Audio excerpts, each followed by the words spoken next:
Bueno, y en este vídeo vamos a ver la unidad didáctica 11, que trata sobre los trámites de cotización y retención de la empresa.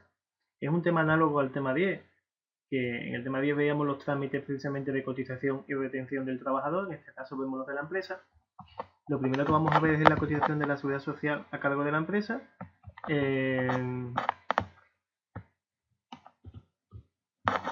Esta cotización se hace en función por trabajador y en función de las bases que ya conocemos, las de contingencias comunes, profesionales y de horas extras, solo que el cuadro que vamos a emplear en este caso es este que veis aquí, ¿vale? Ya aquí vemos, este es el cuadro, la columna que vamos a expresar, a utilizar, y esta es la que utilizábamos en el otro tema, en el tema de la nómina, si os acordáis. Fijaros que mientras que el trabajador paga el 4,70 de su base de contingencias comunes, la empresa tiene que pagar el 23,60 de la base de contingencias comunes de ese trabajador. Mientras que el trabajador pagaba el 2% de las horas extras de fuerza mayor, la empresa paga el 12%. Mientras que el trabajador paga el 4,70, la empresa paga el 23,60. Y de igual manera siguen aumentados los porcentajes de desempleo y Fogasa, en este caso la empresa paga, el trabajador no pagaba, y formación profesional, que la empresa paga un 0,60 y el trabajador pagaba un 0,60, un 0,10, ¿no? ¿Vale? El tipo general se refiere, este que está aquí, tipo general. Este tipo general, que ya eso lo veíamos en el tema 10, se refiere a los contratos indefinidos, de relevo, de interinidad y para discapacidad con al menos 33%. Se ve que los tipos de cotización del empresario son bastante más superiores a los del trabajador y que encima el concepto de Fogasa solo paga la empresa. Y además de esto, el empresario tiene que pagar unos tipos adicionales para cubrir las contingencias de accidentes de trabajo y enfermedades profesionales. Se llaman los AT y EP de los trabajadores. Este tipo se aplicará sobre la base de cotización de contingencias profesionales y su tipo será distinto en función de la actividad. Este cuadro que veis aquí, bueno, es un cuadro de algunas de las actividades. En Schoology tenéis un cuadro completo con todos los IT y MS de cada uno de las profesiones. IT en concreto significa incapacidad temporal y MS incapacidad permanente, muerte y supervivencia, ¿vale? Esto de aquí es que, como bien explica, hay algunas ocupaciones como personal de limpieza, vigilancia, oficina y demás que tienen un IT y un IMS común, trabajen en el sitio que trabajen. Es decir, un vigilante que trabaje en un supermercado tiene el mismo IT y el mismo IMS que un vigilante que trabaja en un banco, ¿vale? Eso es lo que quiere decir. El empresario, en este caso, al igual que cuando la nómina, tiene que ingresar sus propias cuotas, ¿vale? Volvemos aquí a recordar que tiene que descontar las cuotas de cotización de la nómina junto con las que tiene que pagar e ingresarlas a la tesorería. La cotización se realiza a través del sistema RE. El sistema RE, desde el 1 de enero del 2011, se extiende con obligatoriedad, es decir, todo hay que hacerlo por ese sistema. Hay dos modalidades de transmisión del sistema RE. Uno es el sistema RE Internet, que permite presentar documentos a la tesorería a través de Internet y quiere que la empresa requiere que la empresa cuente con un programa de nómina adaptado a los requerimientos. Por ejemplo, el Nómina Sol, el Nómina Plus.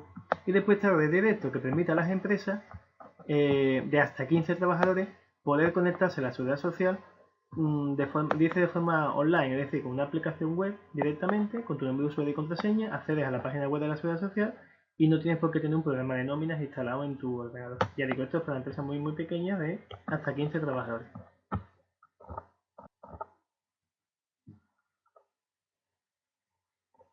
Bueno, te vuelvo a explicar lo mismo otra vez sobre el sistema de internet red directo, de cómo se crea el fichero y demás. ¿Cómo se pagan las cuotas? Bueno, lo normal es que se haga un cargo en cuenta o se haga un pago electrónico. Lo más cómodo es un cargo en cuenta porque siempre va por el mismo lugar y los pagos electrónicos pues significa, bueno, tener que usar la tarjeta o PayPal o cualquier tipo de pago que al fin y al cabo es algo más manual que el hecho de que sea un cargo en cuenta como te puede venir la factura de la luz o del teléfono.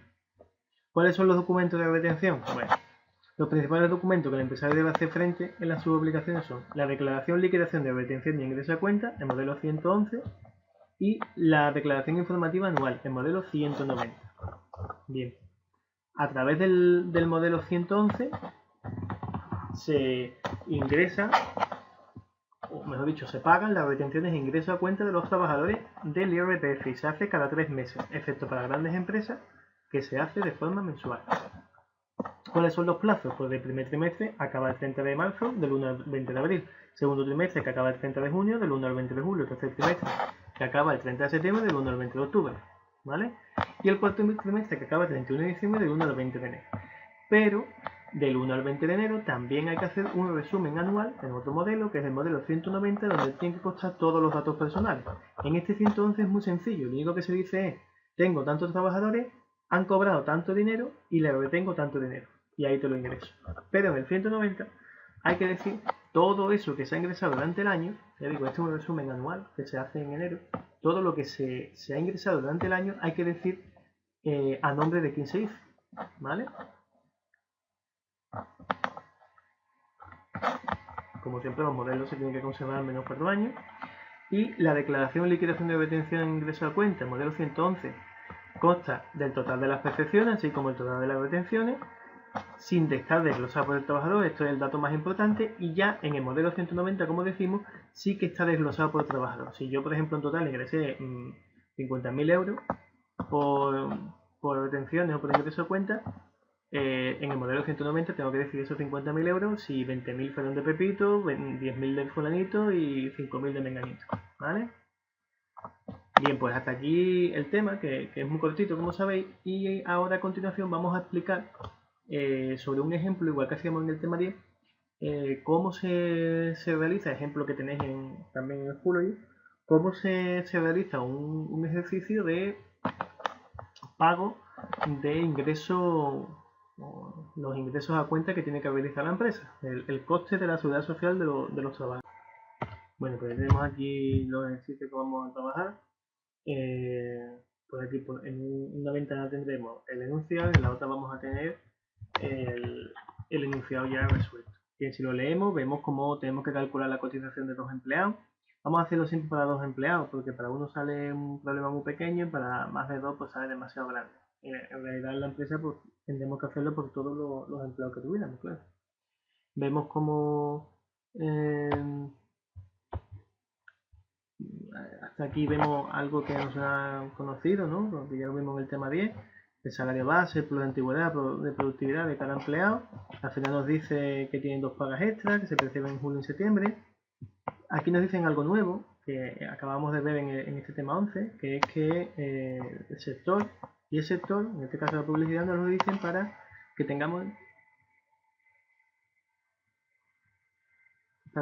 en cuenta que los índices de incapacidad temporal y de índice de muertes supervenientes, que es del 0,90 y del 0,80 respectivamente. Nos terminan diciendo que ambos tienen jornada completa y un contrato indefinido y un IRPF del 15%. Se nos pide calcular las cuotas que tendrá que pagar la empresa, tanto por parte del trabajador como por parte de la empresa, en un mes de enero.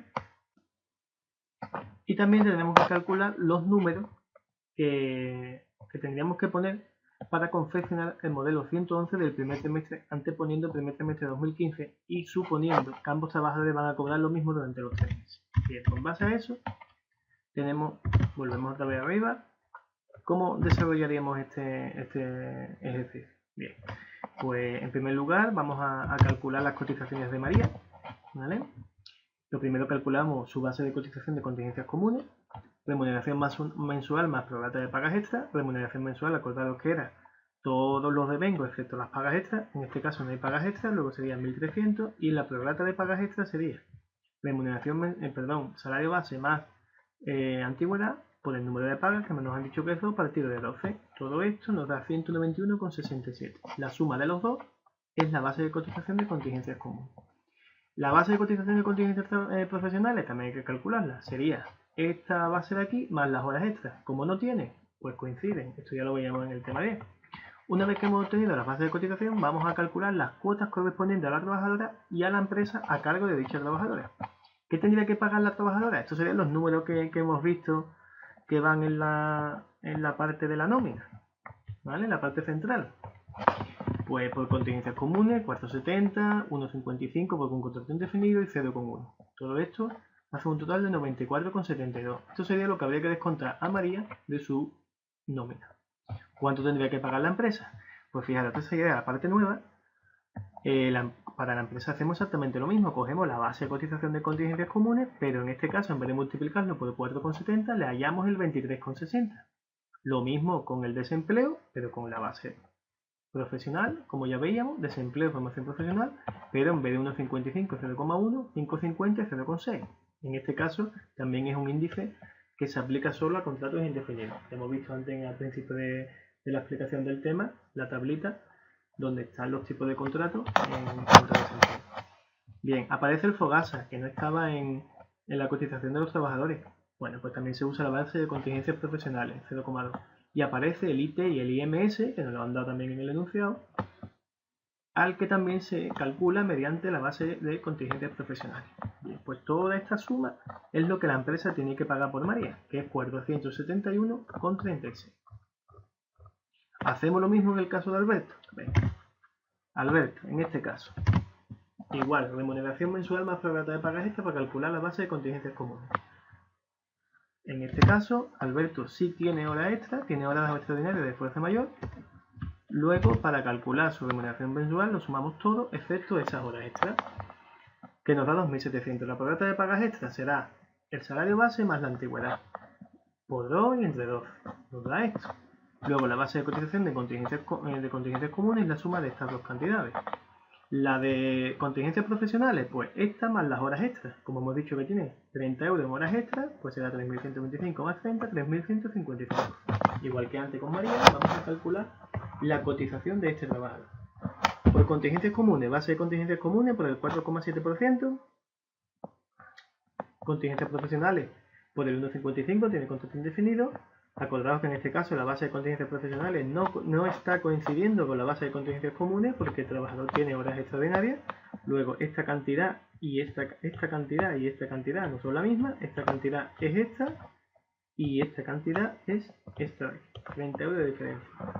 Formación profesional, y ahora sí habría que calcular la base de cotización de horas de fuerza mayor, que sería 30 por el 2%. ¿Vale? Lo que tendríamos que pagar de la cotización de Alberto, es decir, lo que Alberto tendría que pagar, que habría que descontárselo de su nómina, sería esto de aquí. Bien, pues igual que antes con María, vamos a hacer lo mismo con la cotización a cargo de la empresa. 23,60 de la base de contingencias comunes, y ahora, ojo, volvemos a repetir, la base de contingencias profesionales es distinta, 5,50, 0,60, 0,2 para el FOGASA, 0,90 y 0,80 el IT y el IMS, y acordaros que aquí hay horas extras de fuerza mayor. Luego, en las horas extras de fuerza mayor, para la empresa, un 12%. Para el trabajador un 2%, para la empresa un 12%. Por tanto, la cotización a cargo de la empresa sería, todo esto tendría que pagar la empresa por Alberto. Bien, por tanto, la suma de cotizaciones sería, para los trabajadores, María más Alberto, 294. Es decir, la empresa tendría que ingresar a cargo de los trabajadores 294,26. Y la empresa tendría que ingresar a cargo suyo 1.461. Luego el total de cotizaciones, sumamos los dos, es 1.756.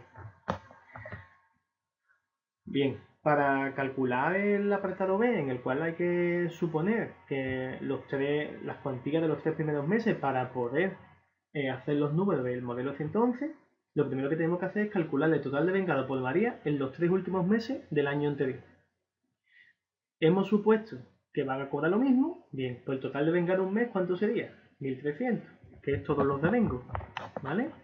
Se multiplica eso por 3. Y ahora, a lo que nos da, tenemos, en este caso, como estamos hablando del modelo 111, hablamos de IRPF, ya no estamos hablando de seguridad social. Habría que deducir la cantidad por IRPF, que al principio del ejercicio nos dice que es un 15%, ¿vale? Bueno, pues ese total de 3 meses, ¿por qué multiplicamos por 3? Porque hay que hallar los datos del último trimestre, ¿vale? Perdón, sí, del último trimestre. Entonces, al hacer los datos del último trimestre, y suponer que en los 3 meses se cobra lo mismo, ¿vale? Todo eso lo hizo el enunciado, nos da 1.300 por 3, 3.900, por el 15%, 585. Eso con María. Con Alberto, de la misma manera, de forma análoga, se suma todo, y habría que poner el total de vengado de la nómina, se multiplica por 3, y se le halla la cantidad del IRPF, que sería 1.228,50. ¿Cuáles serían los datos para el modelo 111? Como dijimos en el tema, el número de perceptores, que son 2, el importe de las percepciones, que son 3.900 por aquí, 8.190 por aquí, 12.090, y el importe de las retenciones, 585, 1.228. Es decir, Hacienda en este modelo habría que pagarle 1.813. Por un lado habría que pagarle 1.756 a la Seguridad Social y por otro lado 1.813 a Hacienda. ¿De acuerdo?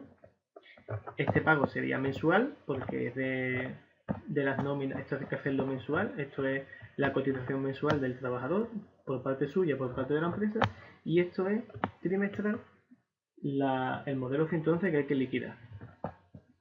¿De acuerdo? Esto es lo que después hemos visto que en el modelo 190, a final de año, tendríamos que decir de quién es este dinero, de quién es este dinero, de quién es este dinero, de quién es este dinero. En este caso esto es de María y esto es de Alberto, ¿vale? Especificando nombres y apellidos, situación familiar y demás. Pero ya digo que eso se hace en el modelo 190 a final de año. Bien, pues aquí se termina el tema 11 con la explicación de los ejercicios y demás. Este ejercicio está resuelto en la plataforma y existen más ejercicios que se pueden trabajar en clase y que se van a trabajar en clase sin resolver, ¿vale? Cualquier duda, pues como siempre, la preguntáis.